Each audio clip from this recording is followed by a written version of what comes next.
একদা এক গ্রামে রহমত নামে এক কিপ্টে মোড়ল বাস করত।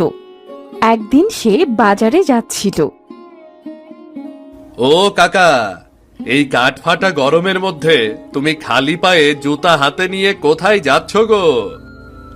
আমি তো তোদের মতো আর পাগল নই যে জুতা পায়ে দিয়ে হেঁটে যাব। এই জুতার দাম কত জানিস?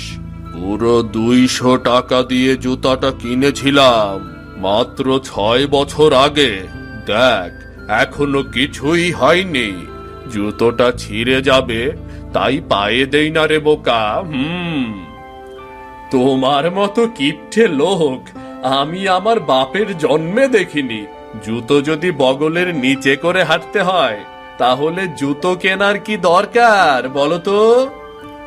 তোদের মতো অপদার্থ বেকার ছেলেরা এগুলো বুঝবে না যে টাকা রোজগার করা কতটা কঠিন। খাস তো বাপের হোটেলে, বুঝবি কি? একবার নিজের রোজগার করে দেখ, তারপর জুতো বগলের নিচে নয়, মাথায় তুলে হাঁটবি রে, মাথায় তুলে হাঁটবি। শোনো কাকা, যখন টাকা রোজগার করব তখন এর চেয়েও ভালো আর দামি জুতো পরবো।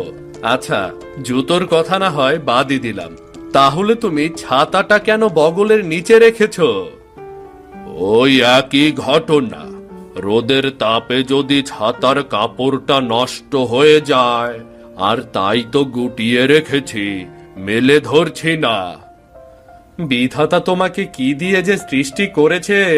আচ্ছা ঠিক আছে, তোমাকে আর ছাতাটা মেলতে হবে না। নাও নাও নাও, তুমি আমার ছাতার নিচে এসো। গরমে তো একেবারে ঘেমে একাকার হয়ে যাচ্ছ। আসো আসো। তোকে আর আদিক্ষেতা দেখাতে হবে না। যা যা, আমার চোখের সামনে থেকে দূর হ। যা যা যা বলছি, যা।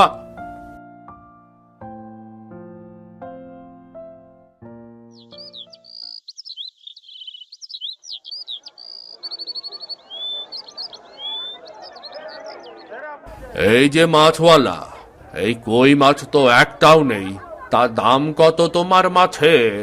ওই যে বড় রুই মাছটা, ওটার দাম কত? আসলে আমার মেয়ের জামাই জামাই ষষ্ঠী করতে আসবে গো। শুধু শুধু কেন জিজ্ঞাসা করতেছেন মোরল মশাই? হ্যাঁ, আপনি তো কখনোই মাছ কিনবেন না। যাওয়ার সময় সর্বোচ্চ কিছু আর কি নাম জিজ্ঞাসা করে সময়টা নষ্ট করবেন আর কি, তাই না? তুই কার সাথে কথা বলছিস?